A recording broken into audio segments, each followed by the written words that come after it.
የውሃ አካላት በተለያዩ ምክንያቶች አደጋ ላይ የሚወድቁ በመሆናቸው ይህን ተከትሎም በደለል እንደሚሞሉ የውሃ መጠናቸው እንደሚቀንስ አላስፈላጊ አረም እንደሚበቅልባቸው በሂደትም ሊደርቁ እንደሚችሉ ይነሳል።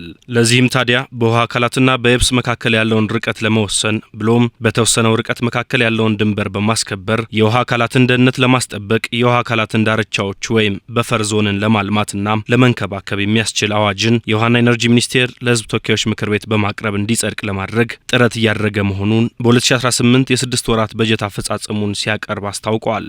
በፈር ዞን ብለን የምንጠራውን ህግ ወይም ደግሞ በትክክለኛ አጠራሩ የውሃ አካላት ዳርቻ አስተዳደር ቀደም ሲል ደንብ አዋጅ የተዘጋጀ ያለ፣ አሁን ደግሞ ቀጥሎ ደንብ ነው ኦልሬዲ እየቀረበ ያለው። እንግዲህ ይሄ በዋናነት የውሃ አካላትን ዘላቂነት ለማረጋገጥ በማሰብ የተዘጋጀ አዋጅ ቀጥሎ አሁን ደግሞ ያለው ደንብ ነው።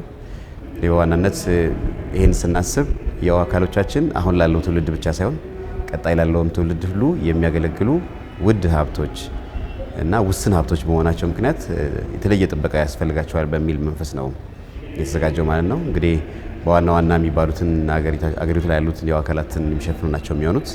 እነሱም ሐይቆች ላይ፣ ወንዞች ላይ፣ የከርሰ ምድር ውሃ ጉድጓድ፣ ምንጭ እና የግድብ ውሃ እነዚህ ላይ እና ዋዘል መሬቶች ላይ ተግባራዊ የሚደረግ ህግ ነው ማለት ነው። በዋናነት እንግዲህ እነዚህ ናቸው ማንሳት የሚቻለው። የውሃ አካላትን ደህንነት መጠበቅና መንከባከብ ወሳኝና አስፈላጊ በመሆኑ የተለያዩ ስራዎችን እየከወነ እንደሚገኝም ሚኒስቴሩ ገልጿል። የውሃ አካላት ደህንነት ጥበቃ ስራ የውሃ አካላትን ወንዝ፣ ሐይቅ፣ ግድብን ብሎም የውሃ አካላት ላይ የሚደረጉ እንቅስቃሴዎች ደህንነታቸውን በመጠበቅ ቁጥጥርና ክትትል በማድረግ ውሃን በአግባቡ መጠቀም እንደሚገባም ተብራርቷል።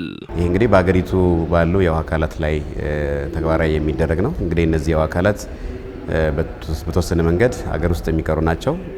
ወደ 6 ያህሉ ደግሞ ድንበር የሚሻገሩ ውሃዎች ናቸው። በተለይ ወንዞች ናቸው የሚሆኑት። እነዚህ ላይ ተግባራዊ የምናደርገው ነው የሚሆነው ማለት ነው። እንግዲህ ይህን ስንል ጥበቃ ሊደረግባቸው የሚገቡ የውሃ አካላት የራሳቸው ተፈጥሯዊ ቦታ አላቸው፣ ተፈጥሯዊ ይዘት አላቸው እና ደግሞ ውሃን ተከትሎ የሚኖሩ የተለያዩ ኢኮሎጂካል ሰርቪሶች አሉ። እዛ ላይ የሚኖሩ የእጽዋት፣ የእንስሳት አጠቃላይ ዑደቶች አሉ። እነዚህ ዑደቶች በጣም ጠቃሚ ናቸው። እነዚህን ዑደት ማስጠበቅ የውሃውን ደህንነት በዘላቂነት ማስጠበቅ የሚያስችል ነው የሚሆነው ማለት ነው። ስለዚህ በዋናነት እነዚህን ዑደቶች ማስጠበቅ፣ ወደ ውሃ አካላት የሚገቡትን በካይ ነገሮች ማስቀረት፣ ከዛ ባሻገር አሁን በብዛት የምናያቸው ከእንቦጭ ጋር ለምሳሌ እያያዙ አሉ። የተለያዩ ውሃ ላይ የሚፈጠሩ አደጋዎች አሉ። እነሱን በካይ ነገሮች ደለልን ጨምሮ እንዳይገቡ የሚያስችል ደንብ ነው የሚሆነው ማለት ነው።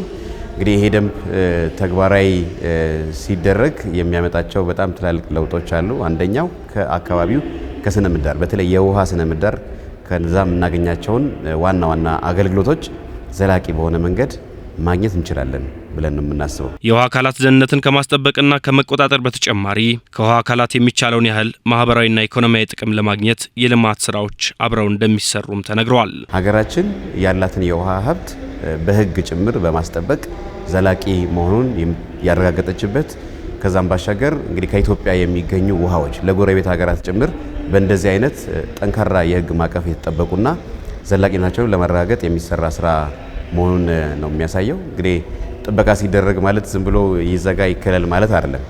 ቤዚክ ነገሩ ውሃ አካል ዳርቻው ላይ ያሉ ቦታዎች በጣም ሴንሲቲቭ ናቸው፣ አስፈላጊ ናቸው፣ ልዩ ጥበቃ ይገባቸዋል በሚል ነው። እንግዲህ ይሄን ስናደርግ እዛ ላይ ያለው መሬት ከጥቅም ውጪ ወይም ማንም ሰው የማይገባበት በቃ የተዘጋ ለማድረግ ሳይሆን እነዚህ የተከለሉ ቦታዎች ላይ የሚኖረው የመሬት አጠቃቀም በጣም ጠቃሚ፣ ዘላቂ እና ደግሞ ኢኮኖሚካሊ በጣም ፕሮዳክቲቭ ወደ መንገድ የመቀየር ስራ ነው የሚሆነው ማለት ነው። እነዚህን ታሳቢ በማድረግ የተዘጋጀ ደንብ ነው። እንግዲህ ይሄ ደንብ 3 ክልሎችን ይይዛል። በእያንዳንዱ የውሃ አካል ላይ ፍጹም ጥብቅ የምንለው ከውሃ አካሉ በጣም በቅርበት የሚገኝ ዳርቻ ነው። ከዛ ቀጥሎ ያለው ደግሞ ጥብቅ የሚባል ነው። ያ ማለት በጣም ጥብቅ በተባሉ ቦታዎች ላይ የተከለከሉ አንዳንድ ጉዳዮች ደግሞ የሚፈቀዱበትና በተለይ ከእርሻ እንቅስቃሴ ከተለያዩ ጋር ብዙ ስራዎችን ማከናወን የተመረጡ ዘዴዎችን በመጠቀም የሚሰራባቸው ናቸው። ከዛ ቀጥሎ ያለው ደግሞ የቁጥጥር ክልል ብለን የምናስበው ነው።